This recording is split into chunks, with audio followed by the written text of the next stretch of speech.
পালন করে না। তা আপনি যদি শুদ্ধ কৃষ্ণ ভক্তি করতে চান, শুদ্ধ ভগবানের প্রেম করতে চান ভগবানের সঙ্গে, তাহলে আপনার একাদশী নিষ্ঠা সর্বশ্রেষ্ঠ আর সর্ব উত্তম। গঙ্গা জল একাদশী ব্রত দিয়ে ভগবানকে তুলসী অর্পণ করেন, তাহলে আপনি কোটি কোটি জন্মের পাপ থেকে মুক্তি পাবেন। আর কত পূর্ণ হবে চিত্রগুপ্ত লিখে শেষ করতে পারবে না। এমন কৃপা প্রার্থী সেই ব্রত আপনারা যদি জীবনে পালন করেন, তাহলে কোটি কোটি জন্মের পাপ থেকে আপনি মুক্তি পাবেন। কবে একাদশী এই ব্রত পালন কবে আসে, তো সেই নানান রকমের বাহানা, নানান রকমের অজুহাত দেখিয়ে তারা এভাবেই মনুষ্য জন্মটাকে তারা নরকের দিকে ঠেলে নিয়ে আপনারা ফলাহার জলাহার নিতে পারেন। যদি সর্ব উত্তম হলো নির্জলা ব্রত পালন করা। তো এই গরম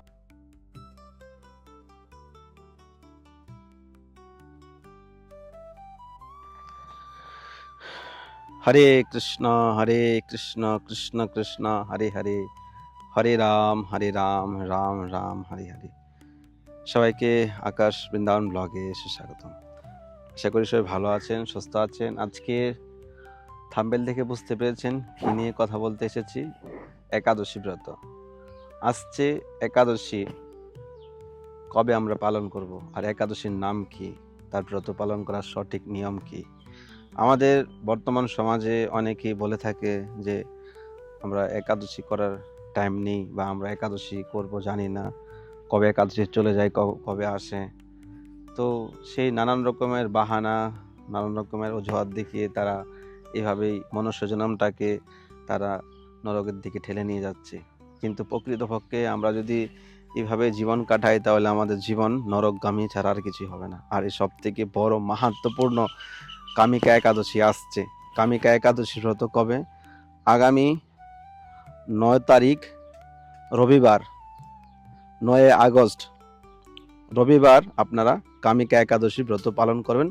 সব জায়গায় একই সময় পড়েছে, মানে যেরকম কলকাতায়, বৃন্দাবন, বাংলাদেশ, মানে সব জায়গায় একই দিনে পড়েছে। বাইরের খবর আমি জানি না, আমাদের দেশের খবর আমরা বলে দিলাম।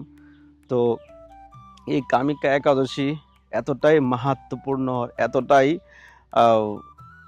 কৃপা প্রার্থী সেই ব্রত, আপনারা যদি জীবনে পালন করেন, তাহলে কোটি কোটি জন্মের পাপ থেকে আপনি মুক্তি পাবেন। এই ব্রত পালন করলে গঙ্গা, যমুনা, গোদাবরী সমস্ত তীর্থস্থানের ফল আপনি এই একাদশী ব্রততে লাভ করতে পারবেন। এই দিনে ভগবান কৃষ্ণকে যদি আপনি তুলসী অর্পণ করেন, গঙ্গা জল দিয়ে, চন্দন দিয়ে ভগবানকে তুলসী অর্পণ করেন, তাহলে আপনি কোটি কোটি জন্মের পাপ থেকে মুক্তি পাবেন। আর কত পূর্ণ হবে চিত্রগুপ্ত লিখে শেষ করতে পারবে না। এমনকি এই ব্রত আপনি যদি পালন করেন, শুধু নিষ্ঠা সহকারে হরিনাম জপ করেন, যত পারেন অল্প আহার করে, যদি পারেন আপনি নির্জলা করেন, যদি না পারেন তাহলে ফল জল খেয়ে আপনি একাদশীর ব্রত পালন করতে পারেন। এই একাদশীতে মাহাত্ম্য রয়েছে। আপনারা যার যার সাধ্য অনুযায়ী একটা প্রদীপ দান করবেন, ঘিয়ের, শুদ্ধ ঘিয়ের প্রদীপ দান করবেন। যদি ঘি সম্ভব না হয় তাহলে তেলটা ইউজ করতে পারেন, ঘিটা সর্বোত্তম। যদি সম্ভব না হয় তাহলে সেরকমভাবে তেল ইউজ করতে পারেন। এই একাদশী এতটাই সর্বশ্রেষ্ঠ যে আমরা নিষ্ঠা সহকারে যদি ব্রত পালন করি, হরিনাম জপ করি, বা রাত জাগরণের মাধ্যমে একাদশী ব্রত পালন করি, নির্জলা ব্রত করে, তাহলে আমাদের সমস্ত পাপ থেকে আমরা মুক্তি হতে পারি। তারপরও আমরা একাদশী ব্রত পালন করব না, না না, এটা হলো কলিকাল। মানুষ কটূক্তিতে বিশ্বাস করে, মানুষ অজ্ঞান, লোকের মুখে যা বলে তাই শুনে, কিন্তু প্র্যাকটিক্যাল লাইফে মানুষ জীবনে কিছু করে দেখে না। তো আমি কথা দিচ্ছি যে আপনারা নিষ্ঠা সহকারে একাদশী ব্রত পালন করুন। অনেকের সঙ্গে আমার কথা হয়, বৃন্দাবনে আসার জন্য প্ল্যানিং করে, কিন্তু একাদশী ব্রত পালন করে না। তা আপনি যদি শুদ্ধ কৃষ্ণ ভক্তি করতে চান, শুদ্ধ ভগবানের প্রেম করতে চান ভগবানের সঙ্গে, তাহলে আপনার একাদশী নিষ্ঠা সর্বশ্রেষ্ঠ আর সর্ব উত্তম। একাদশী ব্রতের দ্বারাই আপনি সমস্ত পাপ থেকে মুক্তি পেতে পারেন, সমস্ত বাধা থেকে মুক্তি পেতে পারেন, সমস্ত দুঃখ কষ্ট থেকে আপনি মুক্তি পেতে পারেন। তো এই একাদশী ব্রত যদি আপনি পালন না করেন তাহলে আপনার জীবনে আপনি কখনো কৃষ্ণ ভক্তি লাভ করতে পারবেন না। তো খুবই সুন্দর একটা জায়গায় রয়েছি, পরে বলবো জায়গাটা কোথায়, একদিন বলবো। তো এবার কথা হলো, একাদশীর মাহাত্ম্য তো রয়েছে শুনেছি, কিন্তু কিভাবে পালন করব, তো কারা পালন করতে পারবে?